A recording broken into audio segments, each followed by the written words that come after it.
Welcome back, my friends, to the sweet spot where IT leaders share the insight with all leaders and others that want to lead. My name is Carlos Vargas, and as in every week, I have my two co-hosts, Howard Holton and Paul Lewis. Morning, guys. Carlos. Good morning. So, one in a hotel, one in a castle. I'm in a hotel, that's for sure. Yeah, I'm in a hotel. I do not have jaundice. I just have terrible lighting. I am in the glorious Montreal, Quebec, Canada, having a latte and the closest you can get to a European croissant. It's glorious. I'm in the Grand American Hotel in Salt Lake City, Utah, which is a kind of what you would get from a hotel if you built it during the late 19th century, during kind of the gold rush era of expansion. And you had unlimited funds and lots of coal dust inhaled by the designer, because every single thing has a tremendously different pattern. I see. Is it a shared water closet and you have to get the water outside? Oh, no. The room is enormous. And like there's a whole room that like if this thing was in New York, this room was in New York, it would actually be the bedroom, but it's just a little like hole to house a closet that doesn't connect to anything. I see. Like I have actually had hotels in New York that were smaller than just the little entryway. That's true. I don't know why, but it's great. Fine. And those hotels never have ironing boards and irons. They did put an ironing board in here and a steamer. A steamer, fancy.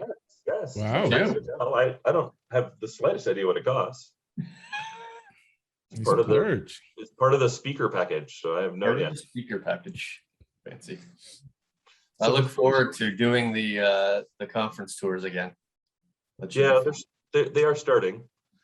This one went pretty well. They invited me to. They're starting their leadership conference tour, so they invited me to speak on their leadership conference tour. So that should be fun. Nice. I'm doing another one 2 weeks, so I'm looking forward to that. I think it's 2 weeks. Might be a week. Whatever. It's sometime in the future that is not today. I'm sure I'll have a similarly well put together day. Just keep the week of the November 8th still open. It is still open. I require you at that other conference. It didn't look like it was going to be open there for a bit. We've got I had an issue at a foreign location that was going to pull me away. An issue at a foreign location. Foreign to Salt Lake City. Foreign, like extra national to the United States. I see. Got it. That was going to have me drive. That was going to have me fly across the ocean. Now that trip, that's what I'm waiting for. I haven't flown across a body of water other than the Great Lakes. Right. In a long time. Yeah, I'm with you there. So business class seat, lay down. Oh yeah. Okay. The lay downs are fun. The free liquor's nice. The lay down. I like the foreign language, but really it's the instant jump in status that I think is fantastic. That's true. Yeah. Yes. You get a dramatic amount of points with a single flight. You do. Yeah. So we were chatting a little bit before this started, and I said I once convinced a flat earther to see the light. Right. And I like the story because this kind of thing doesn't happen very often. I don't really encounter a lot of flat earthers, but no. I actually converted one. Nice. And we were kind of in a conversation, and I'm like, you realize there's not flat. And he goes, yeah, it is. They staged the moon landing. Like, we've never been to space. All those pictures were faked, blah, blah, blah. I'm like, okay. But that's not how we know the earth is flat or the earth is round. And he's like, okay, what do you mean? And I said, we've known for hundreds of years because you don't need to leave the earth to observe the curvature of the earth. Right. What do you mean? Okay, so you're standing at the dock watching ships come in circa 1492. Right. What is the first part of the ship you see? Flag. I don't know. You see the flag at the top of the mast. Oh yeah, I remember reading that. Right. Why is that? It's the smallest piece of the boat. Why do you see it first? And he goes, I don't know. I said, it's because of the horizon effect of the curve from the curvature of the Earth. Because it sticks up the tallest, it's the first thing to be visible over the horizon. Right. If the Earth was flat, you would see the whole of the ship first, as it is the largest piece. Right. He said, you're full of it. I don't believe you. Disappeared for 10 minutes, came back and said, oh my God, you're right. How did I never know this? What happened to my, like, we went to school together. What happened to my education? Blah, blah, blah. And he goes, honestly, Howard, no one's explained it that simply to me. I went, yeah, dude, that's how we know the Earth is round. That's why, like, even in Columbus's day, no one actually believed the Earth was flat. We had already reached a consensus that the Earth was round. Right. But just no, based on that simple observation. It was Columbus that discovered the world was round. No, sir. No. There were just flat earthers at the time. Like right. A total misnomer. And they controlled the media for hundreds of years. Yeah. Then he told the media false news was created. Right. It was the first fake news. Oh, that's a deep conversation. So if we think about that. Here we go. Put your seatbelts on. It's interesting what you mentioned, that he got the same education and it didn't work correctly for him. He received similar to you mentioned. So it didn't click. Sometimes that happens when you are doing something. You're presenting, you're sharing information, you're talking to someone, and things don't click. They don't play. So what do you do when you're doing something and you may be on the wrong place? People don't get the information. Your deck may not even work. You don't have. You're going with it, Carlos. I just don't get it.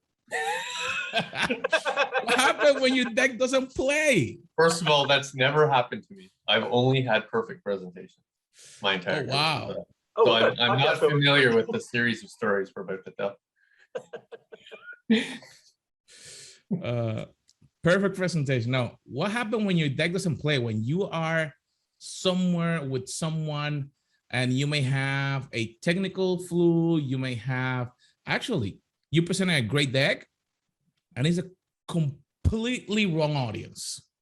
Or at the end of the day, AV doesn't work. I think it's a good question because it happened to me yesterday. Perfect. Right. New topic, new kind of role thing, new presentation, right? I hadn't done this presentation before.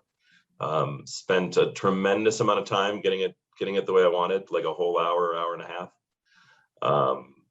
And so it wasn't like I had the value of doing this 20 times where I kind of had a patois down. And AV didn't work. No clue, right?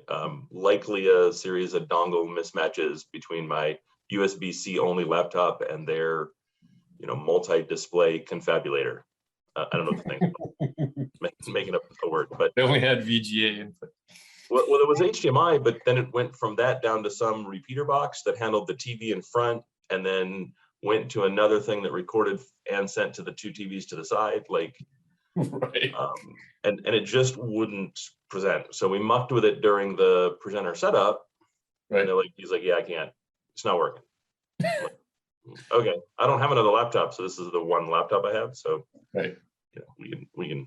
And he goes, well, I don't know what to do. Okay, cool. I'll just I'll go deckless. It doesn't really bother me. What was the length of this presentation? 45 minutes. 45 minutes. Okay.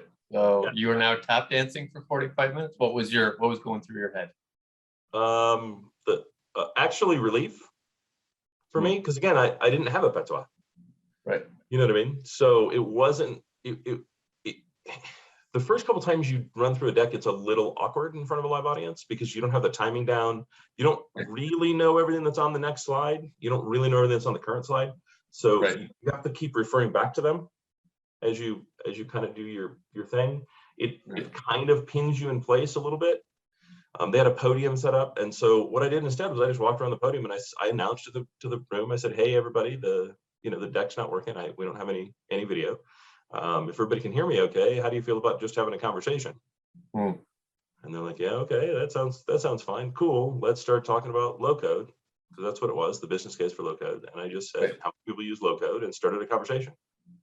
And just did a 45 minutes of a Q&A where it was all Q and the A could be in depth.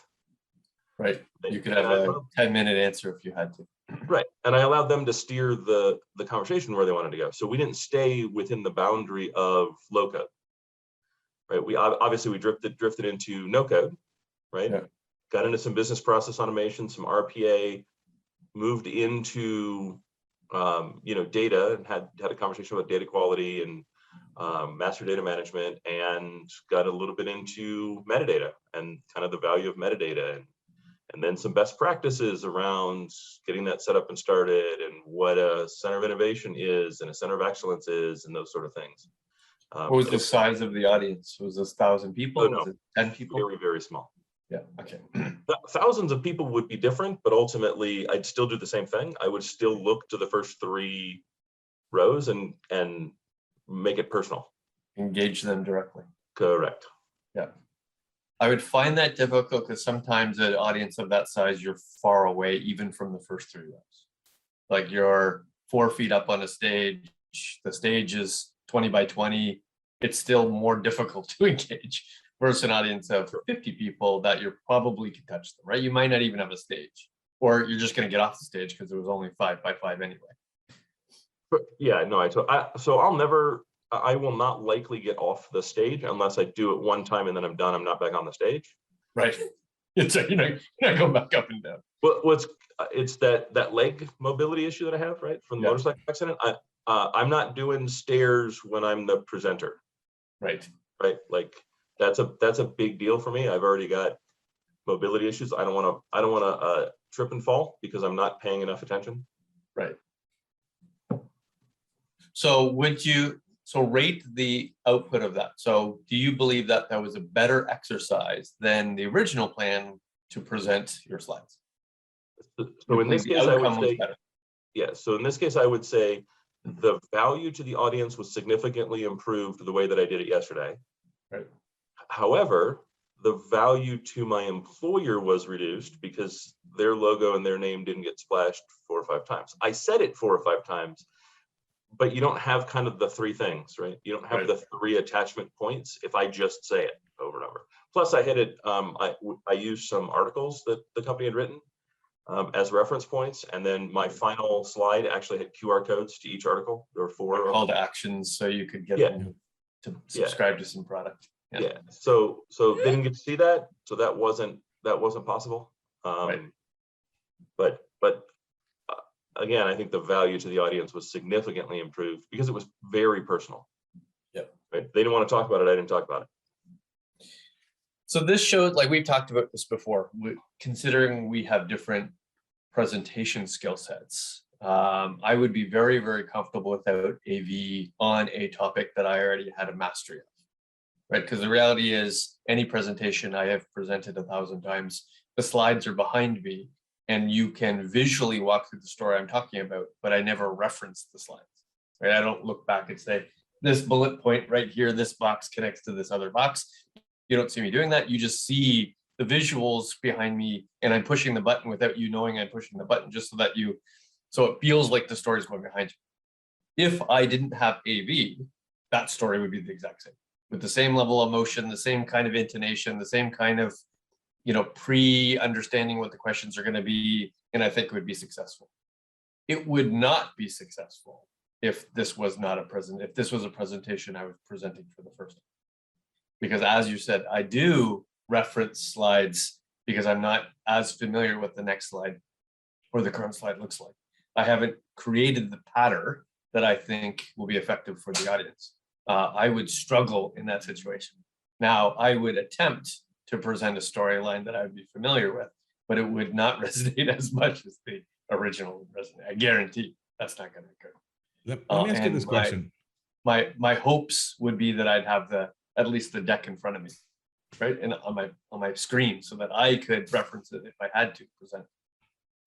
Do you create story first, or do you create the logic or the content first when you guys do your presentation? They're tightly coupled for me, honestly. Mostly because I don't. So if I just do story first, then the content will never match, right? Because I'll get wrapped in the story. I'll be like, okay, this is the story, and I'll have built the story relatively thoroughly in my mind about what I want to talk about, and then not be able to connect it back, because I'm not a PowerPoint wizard, right? So I won't be able to connect it back to the PowerPoint, because I just won't be able to put the things where I want the things to have them look the way I want. So what I do instead is I have a very light story and then start working on the PowerPoint. And I find when I don't do that, the two don't ever really have enough of a connection. It's why, like Paul's brought this up several times, my decks often don't match my story, because the content's a amalgamation of the thing that I was given to work from, plus some edits that I made to it, and it was never really mine, and it never really fit the story that I started working on while someone else was working on the first version of the deck. Yeah, and for me, most organizations are very, very good producing what slides, right? What it is, when you'd implement it, that kind of stuff. Very, very few do the why slides. So I spend all of my time in the why. The first half dozen slides almost never exist, and I have to recreate them from scratch so that we've preparing the audience for the what. The reason why you want to hear this, all the trends that are happening, the things that are happening to you personally, these are all true. And since all of these are true and we're all nodding in the slides, let's talk about what we're going to do about it. And then you start presenting the what slides. So most of my time and energy is creating the whys. And then I just fill in the what's that are already there. I kind of add to them. I may make minor modifications, but for the most part, the what's are okay. And if we're being honest, the what's not why you're there. Right. If the what was obvious, they could just go to your website and find the what, because those what slides, that what information is available on everybody's website. Right. And it's always frustrating to me when I'm an audience member and they're just presenting the what. Right, go straight into the what. Let me tell you about my product. What? Yep, most presenters go straight into the what. That's why they're brought there. That's what they're paid. That's what they're told they're paid to do. And those are the slides that they're given. Right? You and I worked for the same organization. We never, ever, ever got a Y slide, even if we had provided a Y slide back to them. Correct. They removed it before the Y slide out and sent it. No. Where are the other slides? Oh, we didn't like those slides. They didn't meet with. Okay, cool. I'm not presenting without them. Right. Right. I reserve the right to put my slides back in. The hook completely for the audience. Right. The hook is not the what. The hook is the why. Why? Until we all agree on the why, we're never going to agree on the what, or the how, or the who. You have to agree on the why.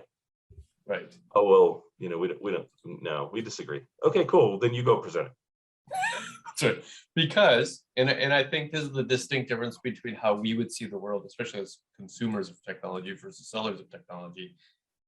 Most products are the same, right? Most competitive products pretty much do the same thing, slightly differently. I agree, and different maturities. But for the most part, I could download, install each one of them, and they probably would solve my problem. So since that's true, going right into the what doesn't help you in any way. You have to talk about the underlying reasons why one needs to solve this problem so that people are already on your side. Once they're already on your side and we believe we're peers, then they'll want to implement your recommendation because you've solved their problem before. So I know this part because we have done it, but before you go, Howard, go a little bit deeper into that for the audience, because he just says something that I've seen the three of us do, you guys, when you guys are on stage, but a lot of people dive directly without making the connection, and the why is what made the connection for that trusted connection with the presenter. So then later on, they will agree with it. that was actually what I was gonna say. Okay. Because I had this conversation over and over and over again with the CEO of Hitachi, right? Because Hitachi would do, hey, this is our storage thing, right? And it would be different than the storage story from the other vendors, right? Pure would have a different storage story, right? And yes, it's storage, it does the same thing. But I'm like, that's not like, why did we make a choice to invest our engineering time into that, right? Why is the fastest array in whatever measure IOPS will go with, right? Why is 4 million IOPS in a single frame so important to Hitachi? Right. What do you mean? I mean, at some point there's a decision made on where we're going to invest our engineering time, and we feel that this is the place to invest our engineering time. Why did we do that versus any other number of improvements and call it a new array? Well, I don't know. But yeah, but that's the interesting part. That's right. Right? The number of customers that needed, I don't remember how many IOPS, it was some insane amount of IOPS. The number of customers that need that number of IOPS is effectively 1. Exactly. Right? There's not likely to be more than a handful, if there's even 2, Right. who really need it in a single frame. Right. Across my organization, sure, but could I do it in 20 different devices? Likely. Would I want to if the management interface is good enough? And the reality is my organization is that size, so I have 8 line of businesses anyway. Right. Sure, and more than 1 storage admin. Right. Right. So the reality is you're only building it for the case where it has to be within 1 frame. Right. Right. Where something about the architecture prevents me from splitting the workload and aggregating it. So you're building it for this really specific use case, and there might be other pieces there, but until I know the why, how do I, as a customer, how do I reconcile myself with, is this my why as well? And thus, should I buy this thing? Because that's what we do. We don't look to the what, we look to the why, right? You had a good example. My example for this exact same situation was the 8-second gap, right? So we introduced a product that was 8 nines of availability versus 6 nines of availability. And the difference between those 2 availability sets is 8 seconds. And the question is, why would we have invested in 8 seconds? We probably put, $30 million in creating a frame to which resolved itself much quicker. And nobody ever got to the why this was interesting and important. And I had to keep pushing because 8 seconds matters in a lot of situations, like stopping trains, like landing planes, like baby heart monitors, right? 8 seconds absolutely matters. That's why we invested. That's why you'd invest in the product with us, right? That's the distinct difference between the actual feature and functionality of the system. I didn't talk about 8 nines availability. I talked about 8 seconds. Yep, but that was your why. Yeah. Right? You invented that why, whereas the engineering team didn't. They just were chasing something that didn't matter. They were chasing something that wasn't a why.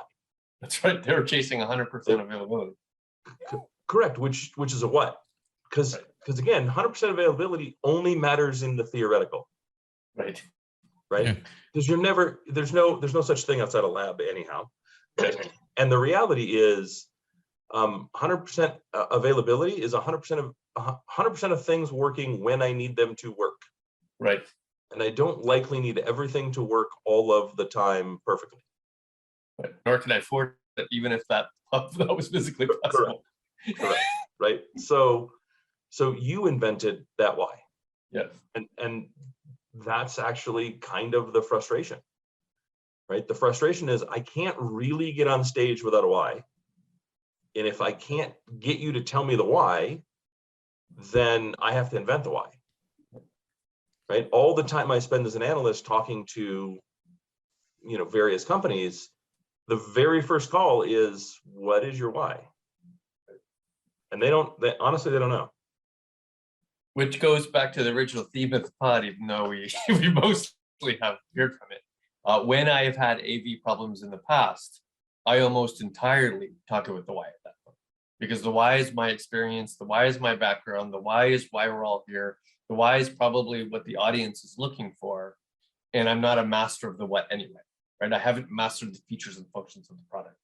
I really don't know everything about what it does, but that's not why you've asked me to come and present anyway, right? These are the last 3 or 4 slides to which I tend to go through quickly anyway, right? And if you want to double click, I'm sure I can find somebody in my audience that'd be able to help you with those answers, right? So since I wasn't intending on presenting those, even if they're visually apparent anyway, I'm going to avoid presenting them entirely and talk exclusively about my experience in this particular domain.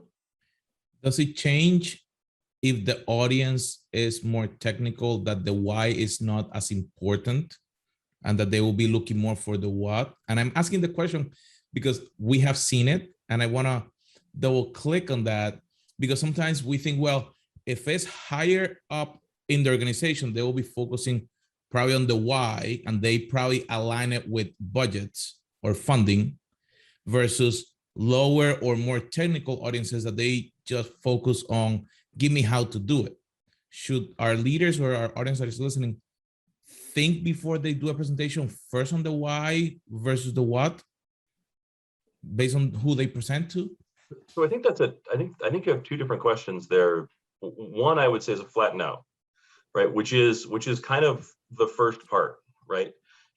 Should an audience that is more technical not receive the why or have a different level of concentration on the why? And I would say absolutely not, right? Because the first audience, that audience is actually the one that needs the why the most, because they tend to focus on the what, and they tend to not get their project sold. They tend to not get their initiative sold. They tend to not be able to, like, they're great at creating innovation, but innovation fundamentally requires a why. And they tend to focus on the what. This new framework is neat. This new tool is neat. This new product is neat. Okay, cool. But I don't buy neat. I buy why.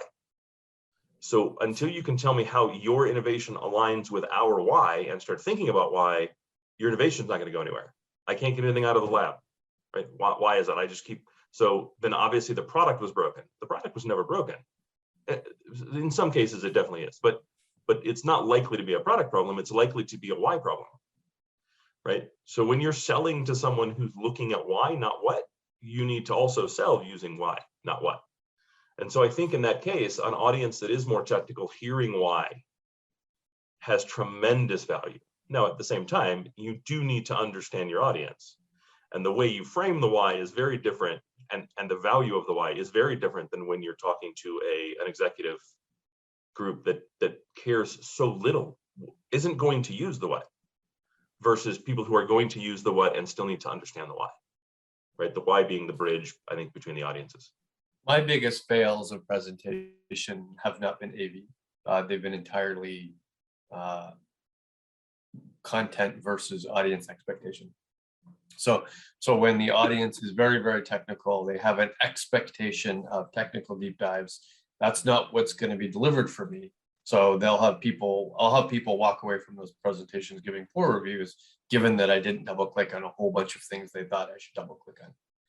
Now that is a failure of myself for reading the audience. It's a failure of whoever was setting me up to talk in that particular circumstance. And of course, they probably should have read into the topic that we were about to jump into. You know, I clearly wasn't going to talk about the latest release of the software. That's interesting, but that has been my biggest failures with my smallest amount of positive reviews. And I've done presentations where I've mistakenly been highly profane.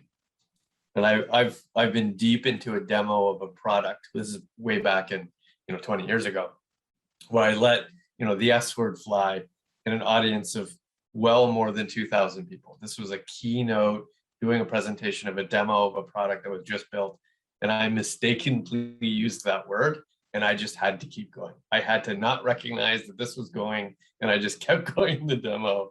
And I don't know, even today I live to regret what happened. It was ugly.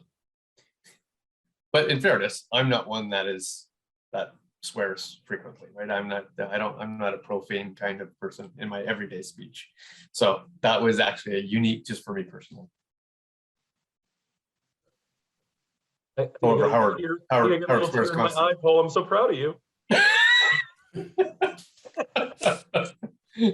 Yeah, but it was loud. Like a room of 2,000 people is a loud, large room. True, it's true. I'm sure it got really quiet too. I'm sure all the little worry. muttering chatter just vanished. Exactly.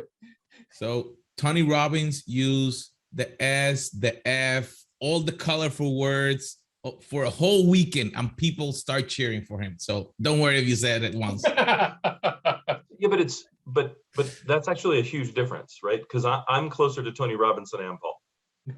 Right? I use profanity like color in a portrait or seasoning on a dish. Right. It is simply common parlance for me. It's hard for me to not use it during this podcast simply because I'm so used to using it. It is so commonplace for me, and I don't use it here because I don't want our podcast to get flagged. I don't. I just mean here, like literally within the last 30 seconds. Right. Right. Because when Paul said I don't use profanity, I wanted to say no, shoot. He doesn't use profanity. But I knew that would likely get us flagged if we were caught using profanity. Because for me, I don't think about it, right? I'm a lot more like Tony Robbins, but it also means after the first time, it's not really the wow. Right. Versus Paul saying it one time in his life probably had more impact than every single time I've said it in my life. It's true. Right? And it certainly had more impact for Paul. Right. We need to look for that video. I actually can't. It might exist. I can't remember a time where I've said it or not said it. You know what I mean? Like it's no longer, it just doesn't come up. The only time that I can actually remember using profanity in a way that it was commented on was in my Hitachi interview, where afterwards Paul's feedback to me was, you're a little bit rough around the edges. Rough around the edges. That was it. You're a little rough around the edges. And I paused and I was like, what do you mean? Oh, is that because I said expletive here in the interview? And he said, yes. Oh, yeah, okay, I can handle that. I didn't know if it was something else. I didn't know and in my mind, I'm thinking, I didn't know if it was from something important that I should be aware of. But no, I do that. Right. That's right. What other obscene thing did I say? Well, yeah. What other rough around the edges? Like, am I missing some piece of knowledge some skill set? Yeah. Right. Is there a skill problem? No, it wasn't that at all. It was the use of profanity. And I'm like, oh no, I do that on purpose. And Paul was like, excuse me, what?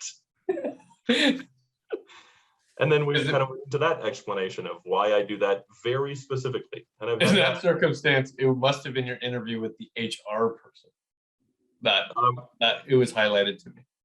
It was the interview with the HR person, yes. I did it with everyone, but yes, it was the HR person. Yeah, but the others didn't mention it to me, as if, that's just, in fairness, most people knew who you were already, right? Howard was a known entity in this circumstance. So, and the only other person who didn't really know who I was very, very well was also Canadian, and I think he just assumed that's how Americans are. It's true. It's just a general assumption. Where does he live? Denver? Oh, okay. Well, that's fine. It's a cowboy. Yeah, it is an organization that I knew very, very well, and it is an organization that shared a notebook of things Howard has said in the past. Right? Like there's that book, Shoot, My Dad Says. It's not shoot, but again, try to avoid the profanity. And it was a published book, and they made a TV show out of it, and it was just weird things that their dad said. There was a similar one for stuff Howard said. I know it for a fact because I got introduced to people that way. Oh, I want to meet you. So and so shared this thing that you said at this thing, and there's a whole list, and I want to hear more of them. Okay, that's a little awkward way to meet someone because I don't know what they wrote down. Did you have the book? I would publish it. No, I don't actually. I should see if anybody still has it. That'd be publish it. That would be a great lead magnet. I could meet Howard. It'd be a little weird to do it yourself, though, wouldn't it? Like somebody else has to publish it. It's got to be. True. It's got to be observational. Otherwise, it's just bizarre. It has to be updated. We've got to give it to your current team and say, update this list. We want to hear what else he says. The last thing I'd say is, in this situation, a big fail that I've encountered many times is when you expect an audience of, let's say, 100 and you get an audience of 3. So you're expecting a very large presentation with, you're on stage and you've got the hand motion, you're going to speak loud, enthusiastically, and now you can't do any of those things, right? Now that entire process is out. You're going to get off the stage. You're going to have everybody sort of huddle a little closer. You're going to probably sit down with them, and now it's just a conversation, right? You're not going to present anything. You're not even going to attempt to bring the screens up because it's awkward, right? The last thing they want to do is 3 people look at a screen. So now you're just going to sit down, have a conversation, and it might be fruitful. I'm not saying the conversation won't be good, but it'll be very, very different than your expectation was. So I'd like to close with a little piece of advice. So let's say you're on stage and it's gone sideways. Video doesn't work, maybe audio doesn't work, maybe the audience isn't what you expected. Maybe you expected 10 and you got 1,000. If you expected 1,000, you got 10. My advice is simply this: calm down, right? Recognize that expectations are nothing more than the mind failing us, because they've set us up with something that is not attached to reality. It's an expectation. Take a moment, step out from behind the podium and look at the individuals and recognize that they're just people. Mm-hmm. And the reason that they're in the room is to see you. And the totality of their expectation is whatever was written in the program. Right. Right. Somebody said yesterday, day before yesterday, when I started, when they were showing me what they put together as a deck that I didn't use. How will they know who you are if you don't tell them? And I said, it doesn't actually matter because they're already in the room. Right? They're already convinced to be there. Correct. I mean, they're already in the room. I'm guaranteed the first 5 minutes. Right. Because it's too much work in the first 5 minutes to get up and leave and awkwardly walk into another session. I'm guaranteed to have them for the first 5 minutes. Then all I have to do is not piss them off so much that they're like, oh, this sucks. I gotta go. I'm gonna go now, be late for the next session. They're already in the room. So take a deep breath and recognize they're already in the room. Yep. If the audience is small and it's broken, if the audience is huge, just have a conversation. You're there because you have some expertise that they do not have. Just give them that expertise. And the moment that they start to drift, ask a question. Mm-hmm. And pick someone. It's not, I'm gonna use low code as an example. Sir, do you use low code? No, we don't. Okay, so what brought you into the session today? Oh, well, we were thinking about using it. Okay, well, where are you at in your journey? Let's talk about easy questions that don't require a lot of forethought. Yep. And while you're concentrating on that one person, there's 70 other people in the room that are going, I have the same question. I'm just glad he didn't call on me, but I'm glad he answered that question.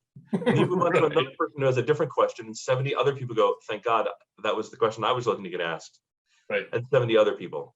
And it doesn't matter if it's not 70. It doesn't matter if it's just that one. Right. It's okay. Because you're going to ask another question and ask another question and ask another question. And it's also okay if you don't know the answer. Mm-hmm. That's a really good question. And it's a little outside my experience. Right. Let's ask the audience and see, has anyone else encountered this? Right. That's totally okay. Right. You can think of yourself at that point as the moderator of the room. Right. And everyone's going to remember that time where it went sideways and the presenter just moved on. Right. Right. Or they're not going to remember it. And that's sometimes even better. But they will remember that time that it went sideways and the presenter had a meltdown. Yeah. That's the advice I always give. It's just an hour of your life. It honestly doesn't matter in the holistic, 85 to 90 years you're going to have. It doesn't matter. Good, bad, or indifferent. Have a goal of good, but even if it goes badly, it's only an hour of your life. Who cares? It's not a huge burden. It probably shouldn't even burden your week, let alone burden your lifetime. Yep. Yeah.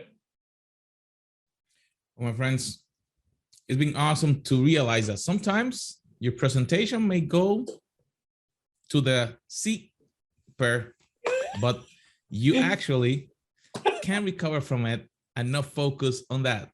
But take the advice. Sometimes it's better to have a conversation, even when you're on stage. You don't want to be talking at the people. You want to engage and bring them in, ask questions, because that's how learning moves us forward. My friends, make sure that you subscribe, you share, and we'll see you on our next episode.